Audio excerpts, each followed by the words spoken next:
ತಾವೆಲ್ಲ ಏನು ಒಂದು ಗಟ್ಟಿ ಧ್ವನಿ ಒಳಗೆ ಪ್ರತಿಭಟನೆ ಮಾಡಿದಿರಿ, ಆ ಒಂದು ಹೋರಾಟಕ್ಕೆ ಮೊನ್ನೆ ಅಸಿಸ್ಟೆಂಟ್ ಕಮಿಷನರ್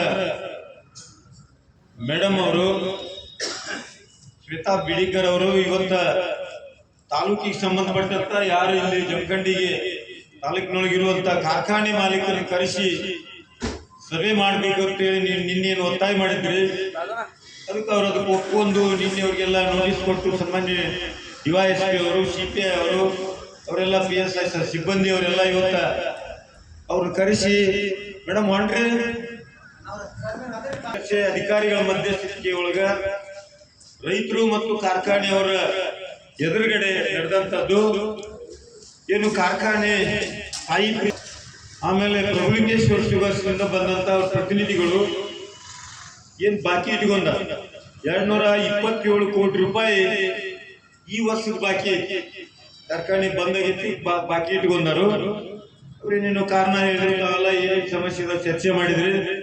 ಅದು ಬರುವಂತ ಏಪ್ರಿಲ್ ತಿಂಗಳು ಇವತ್ತೇನೈತಿರಲ್ಲ, ನಾಳಿಂದ ಇವತ್ತು ಒಂದಲ್ಲ ಏಪ್ರಿಲ್, ಇವತ್ತಿನಿಂದ ಈ ತಿಂಗಳು ಕೊನೆ ಆಗುವವರೆಗೆ, ಈ ತಿಂಗಳು ಮುಗಿಗೊಡ್ದನ 227 ಕೋಟಿ ರೈತರಿಗೆ ನಾವು ಬಿಲ್ ಸಂದಾಯ ಮಾಡ್ತೀವಿ. ಅದ್ರ ಜೊತೆ ಅದು ಸುಮಾರು 100 ರೂಪಾಯಿ ಏನೈತ ಪ್ರತಿ ಟನ್. ಅವರು 17 ಲಕ್ಷ ಮೇಲೆ ಫಿಕ್ಸಿಂಗ್ ಮಾಡಿದಾರೆ. 9,000 ಕೋಟಿ ನಾಕತ್ತಿರಪ್ಪ. ಹೆಂಗಂದ್ರೆ 50 ರೂಪಾಯಿ ಸರ್ಕಾರದ, 50 ರೂಪಾಯಿ ಕಾರ್ಖಾನೆದು, ಅದು ಎರಡು ಕೂಡಿದ್ರೆ 3300 ರೂಪಾಯಿ ಆಗತ್ತೆ.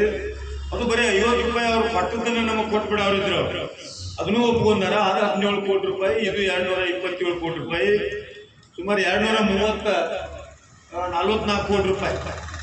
244 ಕೋಟಿ ರೂಪಾಯಿ ಅವರು ಏಪ್ರಿಲ್ ಅಂತ್ಯ ಆಗೋದನ್ನ ಮುಗಿಸ್ತೀವಿ ಅಂತ ಹೇಳಿ ಮಾತು ಕೊಟ್ಟಾರ. ತಮ್ಮೆಲ್ಲರಿಗೆ ಅದು ನಿರ್ಣಯ ಆಗೈತಿ. ಆ ಪತ್ರನೂ ಸಹಿತ ಕಾರ್ಖಾನೆಯವರು DSP ಅವರು AC ಅವ್ರಿಗೆ ಅವ್ರ ಪತ್ರ ಬರ ಕೊಟ್ಟನಂತ ಹೇಳ್ಯಾರ. ಆ ಪತ್ರ ನಮಗೂ ಅವ್ರು ಕೊಡ್ತಾರು. ಇದೊಂದು ಸಮಾಧಾನಕಾರ ವಿಷಯ, ಸ್ವಲ್ಪ ಮಟ್ಟಿಗೆ ಸಮಾಧಾನ ತಂದೈತೆ ನಮ್ಗೆ. ಆಮೇಲೆ ಸಾಹಿತ್ಯದವ್ರದ್ದು 10% ಏನು ಅಷ್ಟ ಬಾಕಿ ಉಳಿದೈತೆ. ಅದ್ರ ಜೊತೆ ಅವ್ರದ್ದು ಯಾರು ದೇಸಾಯಿ ಇಲ್ದಾರಲ್ಲ, ಅವರು 21, 22, 62 ರೂಪಾಯಿ ಎಲ್ಲ ಇವಾಗಲೂ ಉಳಿದಂತ ಬಾಕಿ. 62 ರೂಪಾಯಿನ ಅವರು 40 ರೂಪಾಯಿಗೆ ಏನೋ ಅಲ್ಲಿ ಜನ ಕಪ್ ಕೊಟ್ಟಂತವ್ರು ಅವ್ರ ಮೀಟಿಂಗ್ನಾಗ ಒಪ್ಕೊಂಡಾರ. ಇಲ್ಲಿ ಬಿಟ್ಟು ನಮ್ಮ ರೈತರೆಲ್ಲ ಉದಾರದಾರ, 40 ಕೊಡ್ರಪ್ಪ ಅಂತ ತಿಳ್ಕೊಂಡು ಇವತ್ತ AC ಅವ್ರ ಮುಖಾಂತರ ಅವ್ರಿಗೆ ಹೇಳಿದೀವಿ.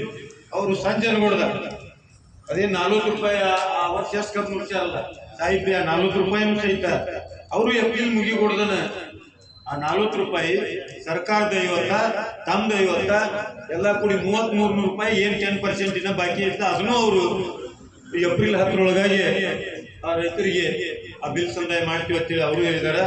ಇನ್ನೊಂದು ಪ್ರಶ್ನೆ ಏನ್ ಬಂತಂದ್ರೆ ಆಗ ಕರ್ಕೊಂಡು ಹುಡುಗರು ಅದು ನಮ್ಮ ಲೆಟರ್ ಕೊಟ್ಟು ಆದ್ರೆ ಅವ್ರಿಗೆ ಏನಾರ ಸ್ವಲ್ಪ ಮರ್ಯಾದೆ ಉಳಿತೀವಿ, ಇಲ್ಲಾಂದ್ರೆ ಇನ್ನೊಂದು ಹೇಳಿದ್ರಲ್ಲ ಅವ್ರೆಲ್ಲರಿಗೂ ಗೊತ್ತಾಗಿತ್ತು.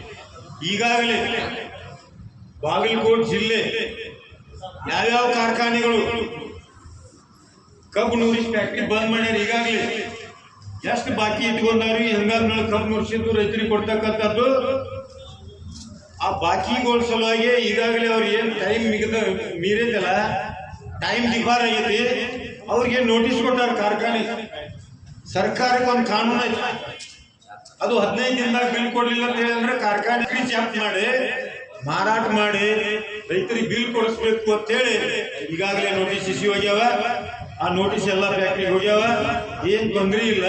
ಅವ್ರಿಗೆ 15ನೇ ತಾರೀಕಿನೊಳಗ ಬಿಲ್ ಕೊಡ್ಬೇಕಂತ ಉಳಿದವ್ರು ಈ ಸದ್ಯಕ್ಕೆ ನೋಟಿಸ್ ನೋಡಿ ಅವ್ರು ಉತ್ತರ ಕೊಡ್ಬೇಕು. ಅದನ್ನ DC ಅವ್ರು ಕೊಡ್ತಾರ, ಬೆನ್ನತ್ತಿ ನಾವು ಮುಗಿಲಿಲ್ರಿ. ಭೂಮನವ್ರ ನಿಮಗ್ ಮತ್ತೆ ಕೆಲಸ ಬೇರೆ ಐತಿಲ್ಲ. ಇವರು ಏಪ್ರಿಲ್ ತನಕ ಕೊಡ್ತಾರ, ಇವ್ರು ಯಾರು ಪ್ರಭುಲಿಂಗೇಶ್ವರ ಅವ್ರು ಕೊಡ್ತಾರ, ಎಲ್ಲ ಆಗೈತಿ. ಸಾಹಿತ್ಯದವ್ರು ಕೊಡ್ತಾರ. ಈ ಜಮಖಂಡಿ ಶುಗರ್ಸ್ನವರು ಕೊಡ್ತಾರೋ ಇಲ್ಲೋ ಅಂತಂದ್ರೆ ಇವತ್ತು ಲೆಟರ್ ಕೊಡ್ತಾರ. ಆ ನಂತರ ಏನೈತಿ ಮತ್ತೆ 10ನೇ ತಾರೀಕು ಇವೆಲ್ಲ ಏನೇನಾಗ್ಯಾವ ಅಂತ ತಿಳ್ಕೊಂಡ ನಾವು ಬಂದ್ ಮತ್ತೆ AC ಅವ್ರಿಗೆ ಭೇಟಿ ಆಗುವಂತದ್ದು ಮಾಡ್ಬೇಕಾಗತ್ತಿ. ಅನಿವಾರ್ಯ ಬಂದ್ರ ಸಂದರ್ಭ ಅಂತ ಹೇಳಿದ್ರ ಮತ್ ಇಂಕಿ ದುಪ್ಪಟ್ಟು ಮಂದಿನ ಕೂಡಿಸ್ಕೊಂಡ್ ಮತ್ ನಾವ್ ಇಲ್ಲಿ ಏನೈತಲ್ಲ ಒಲಿ ಹೂಡಿ ಕಟ್ಗಿ ತಂದು ಅಡಿಗೆ ಮಾಡ್ಕೊಂಡ ಊಟ ಮಾಡುವಂಥದ್ದು ಅದು ಎಷ್ಟು ದಿನ ಆಗತ್ತೆ ಅಲ್ಲಿಂದ ನಾನು ಕುಂದಿರುವಂಥದ್ದಕ್ಕೆ ನಾವೆಲ್ಲರೂ ತಯಾರಾಗುವಂತೆ ಸಂದರ್ಭದೊಳಗೆ ಹೇಳ್ತಾ ಇಲ್ಲೇನು ನೀವು ಬಂದಿರಲ್ಲ ಅಧ್ಯಕ್ಷರ ಕೈಯಾಗಿ ಎಲ್ಲರೂ ಮೇಡಮ್ ಅವ್ರು ಹೇಳಿದ್ರೆ ಮೇಡಮ್ ನಿಮ್ದೇನು ಸ್ಲಿಪ್ ಐತಲ್ಲ ಆ ಸ್ಲಿಪ್ ಒಂದು ವಾಟ್ಸಪ್ ಮಾಡ್ರಿ ಅಧ್ಯಕ್ಷರು ಮನೆಗೆ ಹೋಗಿದ್ರ ನಿಮ್ದು ಸ್ಲಿಪ್ ಇಲ್ಲಿ ಕೊಟ್ಟು ಹೋಗ್ರಿ ಜೆರಾಕ್ಸ್ ಮಾಡಿಸೇ ಇಲ್ಲ ಯಾರು ನಾವು ಲಿಸ್ಟ್ ಮಾಡ್ರಪ್ಪ ನಿಮ್ ಫ್ಯಾಕ್ಟ್ರಿ ಹೆಸರು ಬರೀರಿ ನಿಮ್ದು ಕೋಡ್ ನಂಬರ ನಿಮ್ ಹೆಸರ ನಿಮ್ ಊರ ಬರ್ದು ಕೊಟ್ಟು ಹೋಗ್ರಿ ನಾಳೆ ನೋಡಿ ಇಷ್ಟು ಆಗಲಿಲ್ಲ ಅಂದ್ರೆ ಏನ್ ಮಾಡ್ತೀವಿ ನಾವು ಪಾಪ ನಿರಂತರ 3 ದಿನದಿಂದ ಹೋರಾಟ ಮಾಡಿದಾರ ಅವ್ರ ಮೇಡಮ್ ರಾಠೋಡ್ ಮೇಡಮ್ ಕಬ್ಬದವ್ರಿ ಬಿಜಾಪುರ ಜಿಲ್ಲಾದವ್ರು ಚಿಕ್ಕೋಟ ನಿಮ್ ನಿಮ್ ಋಣ ಆಯ್ತು ನಮ್ಮ ಮೇಲೆ ನೀವು ಯಾವಾಗ ಏನ್ ಬೇಕಾದ್ರೆ ಕರಿ ನಾವು ಬರ್ತೀವಿ ಹೋಗ್ಬೇಡ್ರಿ ಅವರು ಯಾಕಂತ ಹೇಳಿದ್ರೆ ನಮ್ ಮೊದ್ಲಿನ ನಮ್ ಸಂಸ್ಕೃತಿ ನಮ್ದು ಈ ಭಾರತದ ಸಂಸ್ಕೃತಿ ಅಂತ ಹೇಳಿ ಅಂದ್ರ ಹೆಣ್ಮಕ್ಳು ಬರಂಗಿಲ್ಲ ಅವರು ಬಾಂದ್ರಪ್ಪ ಅಂತ ಹೇಳಿದ್ರೆ ಯಾರ್ದು ಮುಲಾಸ್ಕ ಹೆಂಗಿಲ್ಲ ಯಾವ ಮುಲ್ಲ ಅಂತ ಏನೈತೆ ಸರ್ ನಮ್ಮ ಅವ್ರ ಬಿಡೆ ಯಾರು ಇಲ್ರಿ ಅವ್ರಿಗೆ ಯಾರಿಗೂ ಬಿಡೆ ಇಲ್ಲ ನಮಗ್ ಬಿಡೆ ಇರ್ತಾವ ಯಾವಾಗ ಸ್ವಲ್ಪ ಒಮ್ಮೆ ಎದ್ದು ಹೋಗಿ ಅವ್ರ ಮನೆಗೆ ಭೇಟಿ ಆಗಿರ್ತೀವಿ ಚಾ ಕುಡಿದಿರ್ತೀವಿ ಒಮ್ಮೆ ಊರಿಗೆ ಬಂದಾಗ ಯಾರೋ ಸಣ್ಣ ಅವ್ರ ಮಗ್ಳು ಇದ್ದಿರ್ತೀವಿ ಒಮ್ಮೆ ಇಲೆಕ್ಷನ್ ನಮ್ ಕ್ಯಾಂಡಿಡೇಟ್ ಇರಂಗಿಲ್ಲ ಅಂತ ಹೇಳಿ ನ್ಯಾಮ್ಗಳು ನುಗಿಬೇಕಾಗಿರ್ತೈತಿ ಪ್ರಾಬ್ಲಮ್ ಅಂತಾರೆ ಇವನು ಯಾರು ಜಗದೀಶ್ ತರ್ಬೇಕಾಗಿರ್ತೈತಿ ಅವಾಗ ಆ ಕಡೆ ಯಾರ ಹೋಗಿರ್ತೀವಿ ಈ ಕಡೆ ಯಾರ ಹೋಗಿರ್ತೀವಿ ಒಮ್ಮೆ ಯಾರ ದುಡ್ಡು ಅವ್ರ ಮುಂದೆ ಹಚ್ಚಿರ್ತಾರೆ ಅವ್ರ ಹಿಂಬಾಲನ ಹೋಗಿರ್ತೀವಿ ಸೊ ಬಿಡೋದಾಗಿತ್ತು ಮಂದಿ ಕಂಪ್ನಿ ಅವ್ರು ನೀವು ಯಾರು ಬಿಡೋದಾಗ ಅದಿರ ಯಾರು ಬಿಡೋದಾಗೂ ಇಲ್ಲ ಅವ್ರ ಸಂಖ್ಯೆ ಏನಾರ 100 ಆತಂದ್ರ ಅವ್ರ ಸಂಖ್ಯೆ 100 ACRPC ಬರ್ತೈತಿ ಅಂದ್ರ ಇಲ್ಲ ಅವತ್ತಿಂದ ಅವತ್ತನ ಅವ್ರ ಖಾತೆ ಹೋಗುವಂಥದ್ದು ಆಕರ್ಷಣೆ ಅನ್ನುವಂಥದ್ದು ಹಿಂದೆಲ್ಲ ಆಗ್ಯಾವ ಅದಕ್ಕೆ ಅವ್ರು ನಮ್ಗೆ ಅಂದ್ರೆ ಬಂದ್ರಪ್ಲೆ ನಾವು ಅಲ್ಲಿಂದ ಬಂದೀವಿ ನೀವು ನಮ್ಮನ್ನ ನೋಡ್ಯಾರ ನಮ್ಗೆ ಕೇಳಬಾರ್ದು ನೀವು ನಿಮ್ ಹೆಂಡ್ರನಾರ ಕರ್ಕೊಂಡ್ ಬಂದಿದ್ದೀರಿ ಅಂದ್ರೆ ಇವತ್ತ ಈ ಪರಿಸ್ಥಿತಿ ಬರ್ತಿದ್ದಿಲ್ಲ ಅಂತ ಹೇಳಿ ತಿಳ್ಕೊಂಡು ಯಾಕಂತ ಹೇಳಿ ಅಂದ್ರೆ ಇನ್ನು ಅರ್ನಾರ ಮಾಡ್ಬೇಕಾಗಿತ್ತು ನಾವು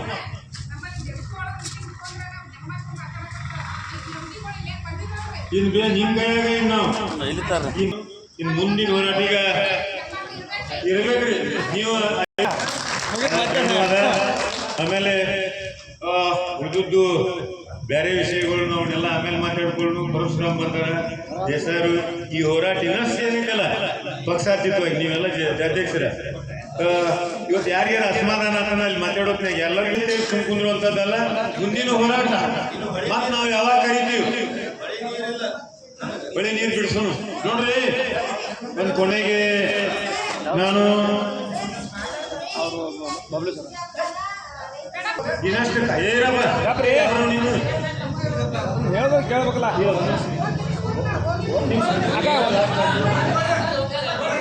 ಕೊಡ್ತೀನಿ ಅದಕ್ಕೆ ಈಗ ಮೇಡಮ್ ಅವರು ಮಾತಾಡ್ತಾರ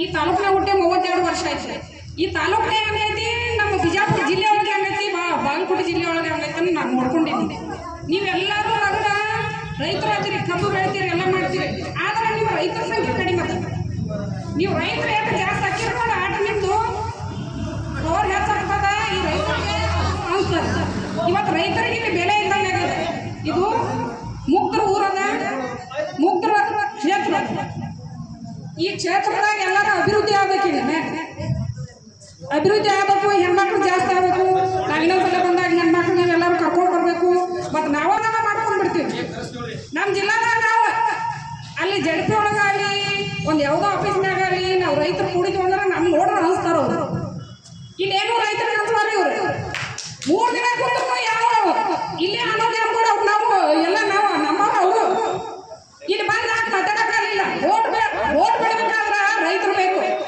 ಹೂಗುಂಟಿ ಸಾಂಪ್ರದಾಯ ಹೇಳ್ತೀನಿ ಓಟ್ ಬಿಡಬೇಕಾದ್ರೆ ರೈತರು ಬೇಕು ರೈತರು ಎಡೆಗೆ ಕಬ್ಬು ಕಳಿಸ್ಯಾರ ಅವ್ರು ಬಿಲ್ ಕೇಳ್ತಾರ ಬಂದ್ರೆ ಮಾತಾಡಿ ಹೋದ್ರೆ ಏನಾಗಿತ್ತ ಅವ್ರು ರಾಜಕೀಯ ವ್ಯಕ್ತಿಗಳು ಇವರ ಫ್ಯಾಕ್ಟ್ರಿ ಮಾಲಕರು ಇವರು ರೈತರ ಬೆನ್ನೆಲುಬಾಯಿ ನಿಲ್ಲುತ್ತ ಹೇಳಿ ರೈತರ ಬೆನ್ನೆಲುಬಾಯಿ ನಿಂತಿಲ್ಲ ಇವ್ರ ರೈತರ ಬೆನ್ನ ನಿಲ್ಲು ಮುರಿಯತ್ತಾರೆ ಇವರು ಇದನ್ನ ಹಿಂಗ ಬಿಡೋದು ಬೇಡ ಹೆಚ್ಚಿನ ಪ್ರಮಾಣದಾಗ ಎಲ್ಲರೂ ರೈತರು ಕೂಡೋಣ ಹೆಚ್ಚಿನ ಸಂಖ್ಯೆ ಒಳಗೆ ಬೆಳೆಸೋಣ. ನಾವು ನೀವು ಯಾಕಂದ್ರೆ ಬಿಜಾಪುರ ಜಿಲ್ಲೆ, ಬಾಗಲಕೋಟೆ, ಬೆಳಗಾವಿ ಎಲ್ಲ ಅಣ್ಣ ತಮ್ಮರು ಇದ್ದಂಗೆ ಅಕ್ಕ ತಂಗಿಯರು ಕೊಡಬೇಕು, ಅಣ್ಣ ತಮ್ಮರು ಕೊಡಬೇಕು. ಅಂದ್ರೆ ನಮಗೆ ಒಂದು ಸ್ವಲ್ಪ ಪವರ್ ಜಾಸ್ತಿ ಆಗ್ತದೆ.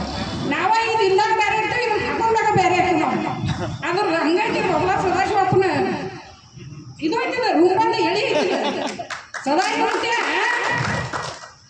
ಬರೀ ನಾನು ರೂಮಲ್ಲಿ ತಲೆ ಮ್ಯಾಗಿದ್ದಂತ ಎರಡು ಮಕ್ಕಳೇ.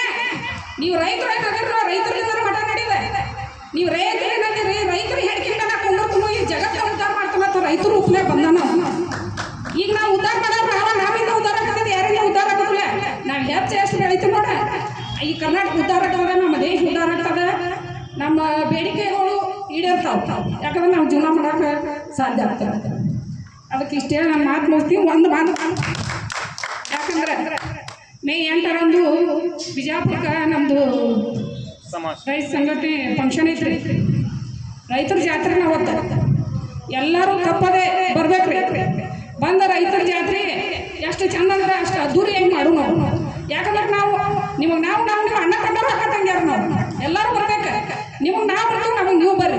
ಎಲ್ಲರೂ ನೋಡಿ ಅದು ರೈತರ ಜಾತ್ರೆ ಒಂದೇ ದಿನ ಇದೆ. ಎಲ್ಲರೂ ಚಂದ ಆಚರಿಸ್ಕೊಂಡು ಮತ್ತೆ ಕೇಳ್ಕೊತಾ ಇದ್ದೀನಿ. ನಾವು